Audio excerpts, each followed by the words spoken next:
Just a couple dudes chilling on the teacups at Disneyland, no big deal. Sam Darnold, Kenneth Walker, just taking in the views on the ride. Saturday, you and Peyton Manning. Was this kind of the plan after the Super Bowl? Yeah, we did a little teacup action. You get cruised around. Except I wasn't MVP. I didn't get invited. So it was just Peyton. I was just about to say. Yeah, I don't remember seeing Jeff. Yeah, and if Peyton. I was the MVP, Peyton would have been invited. He was MVP. I didn't. I'm not sure how that works. I can see you fitting just perfectly right near your own little teacup. At the time, I would have filled that teacup up for sure.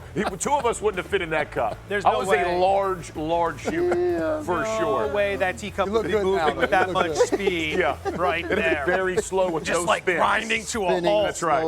Valentine's All Day. the kids crying. Who is he? Is fast approaching. Let's play a little game we like to call Makeup or Breakup in the NFL. Graz, we're going to begin with you. Max Crosby, should he and the Raiders make up or break up? It sounds like it's going to be a breakup. It sounds like Max Crosby wants to try and play somewhere else. So, look, the Raiders should be able to get a lot for him. Still 28 years old, high-level edge rusher. Yes, coming off of injury, surgery, etc., but he should be fine, and I think it'd be a good way for the Raiders to start a little bit of a reset. J-Mac, similar question, but we're going to focus on Kyler Murray in the Cardinals. Make up or break up? I'm going to say break up, but you do it before Valentine's Day so you don't have to buy the expensive gift. This is a situation where both parties just look at each other and say, you know what? You've grown in a different direction and so have I. We're trying to make a change in Arizona with LaFleur coming in as the head coach. I think it is time for Kyler Murray to get a new picture, some new scenery to further his career. I think there are going to be some teams that could be interested in Kyler Murray as their quarterback. The Cardinals already bought the gift. It's about a $100 million gift. That's going to be hard. That's a hard one to Don't stomach. buy another gift. Okay. Saturday, let's go to Philadelphia. Should A.J. Brown and the Eagles make up or break up? I'm the only positive guy. We're staying together through Valentine's Day, baby. We're keeping this thing together. We're making up.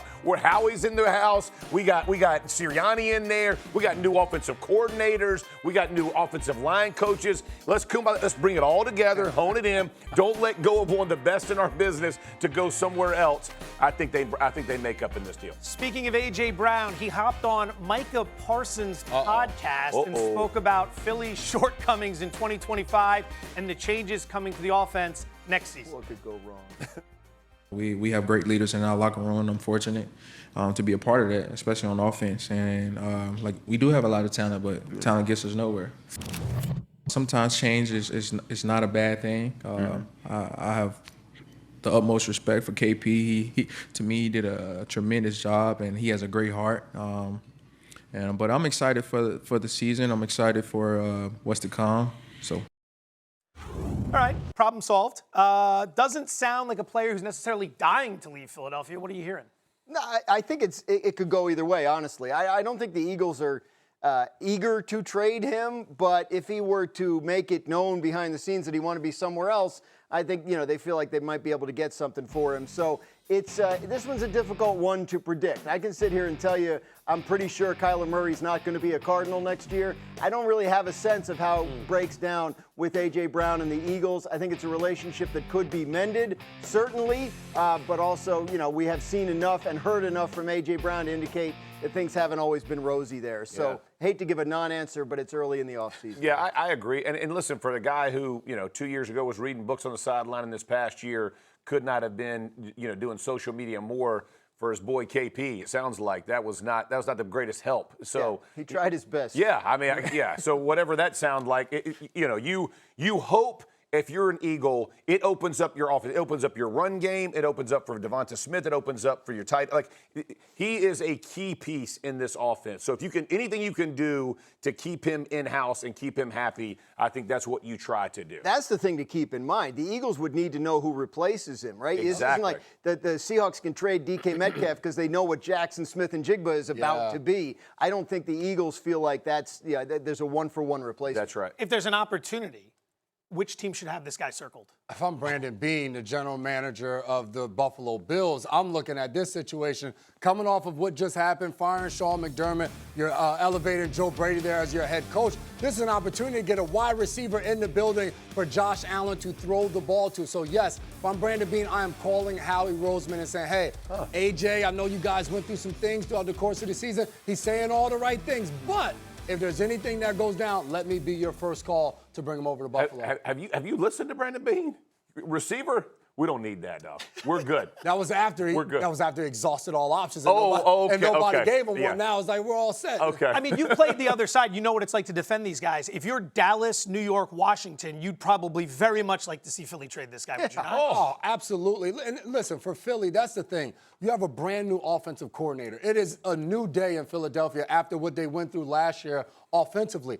You have to try to work this out with A.J. Brown. To me, you can't look at this and now in February say, yeah, we're probably going to try to move on. There would have to be something that happens throughout the course of the offseason that shows that he doesn't want to be there. You keep a player like that. When you're trying to win the Super Bowl right now, as Philly is, you can't just let him walk out the building. The switch at coordinator, do you think, Graz, moving in the next season, it's going to kind of ease the tension that we had from the past year? I think it'll open things up in terms of, your ability to be optimistic. I think by the middle of this past season, things were seeming pretty grim about the offense in Philadelphia. And with some new blood in there, I think, there's plenty of opportunity in the offseason to say, oh, yeah, this is exciting. They're going to use me this way. We're going to do these things. Absolutely. And this is listen, with Jeff Stoutland, the offensive line coach who stepped down or stepped away, this is going to be a massive overhaul for Philly. So this is not just going to be a one piece. Like they're selling this to everybody. They're selling it to linemen, to AJ, to Hurts.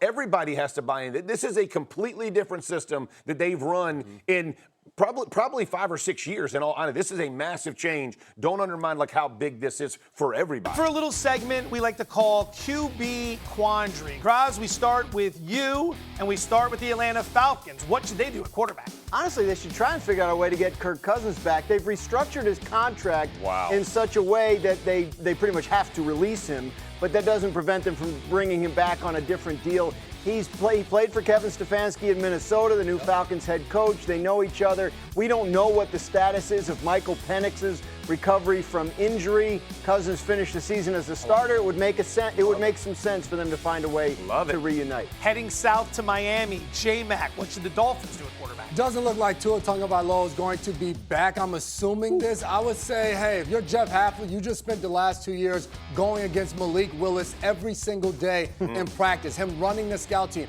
You've gotten to see his development there under LaFleur. Why not bring him over as a free agent and see what he can do with your offense with Bobby Slog as the offensive coordinator? Love that, too. Final one. It's a question, Jeff, we've been asking every year for 30 years. What should the Browns do at quarterback? Good luck, Jeff. We have crushed this one, huh? Look, I think it's going to be Sanders. I think it's going to be Gabriel and Deshaun Watson. I think will be the three that they let compete once OTAs begin. They're going to let them all battle it out, let everybody see who the best of the best is, and hopefully build around there. But this thing has been an absolute disaster. And I thought the Sanders, as he began to progress throughout the season, gave him a chance to actually go prove himself, which is always good. Gabriel the same. And now you'll have Deshaun Watson coming back from, I don't remember the last time he played, 5 years, 4 years ago? Whatever. It was a couple. It's been a while. Last time he played well. Those are different answers. For sure. Very different answers. Speaking of Cleveland, Micah Parsons, the Defensive Player of the Year, asked Myles Garrett, or I should say that Defensive Player of the Year, if Shedeur was going to be the Browns' starting quarterback next season. Here's how he responded.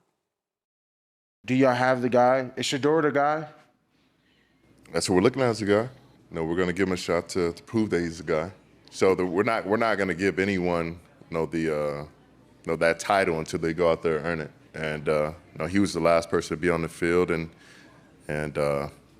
he showed some flashes. So we're going to give him an opportunity to show what we can really do, uncork the ball.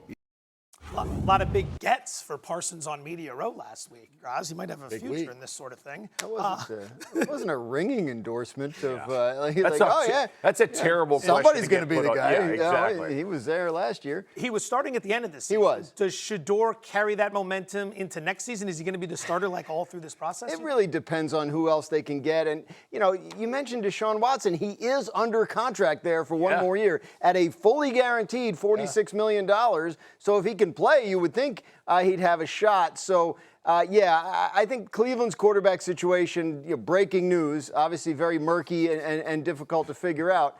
But Shedeur Sanders, I believe, would be in the mix. I mean, new coaching staff, I think, fresh eyes on all of it. We will see. Right. But, I think it's way too early to call this one. And I think that's the challenge. You look at what's in Cleveland, and people will say, well, why don't they trade for an example of Kyler Murray? You just mentioned Deshaun Watson's contract. Right. So, going to get another guy that was a starter on another team and adding that contract to the quarterback room. And then I think you look at the draft. If they go and draft another guy, now you're looking at a quarterback room with 2 quarterbacks in just their second year who have minimal experience, a brand new rookie who's getting introduced to the NFL, and Deshaun Watson. So it seems as though, like, rolling with what they have in their quarterback room makes the most sense. And I would assume when you start the offseason program, day one, Shedeur Sanders would be the guy that takes reps as the starting quarterback. Does that mean a lot when you have months to go and preparing for the upcoming season? Probably not. But I think he's earned the right that the job should start out as his, depending upon what Gras said. If they bring in another guy that they're paying a lot of money, then you're going to assume he's the guy. Yeah, he's earned his way from, what was it, 4th spot or 5th spot last year to OTAs where he's getting no reps. So he'll get to work in with the ones. Listen, they got a lot of issues in Cleveland, right? I mean, the O-line's got issues of who's going to be hanging around, who's not hanging around. I know the defense with Jim Schwartz. There's a whole lot of questions that need to be answered on top of the QB question. So Todd's got his work cut out for him. He's gonna enjoy this offseason, I think. Maybe just a reboot year in Cleveland? Yeah, they've probably time to take a step back and slow the thing down, and rebuild. Slow it down a little bit. Maybe accept some losing for a short period of time. I was a part of those years. I got no comment. I was about to say, why don't you chime in? No? Good luck, Cleveland. Too I'm soon. rooting for you. Too soon. Team that's big.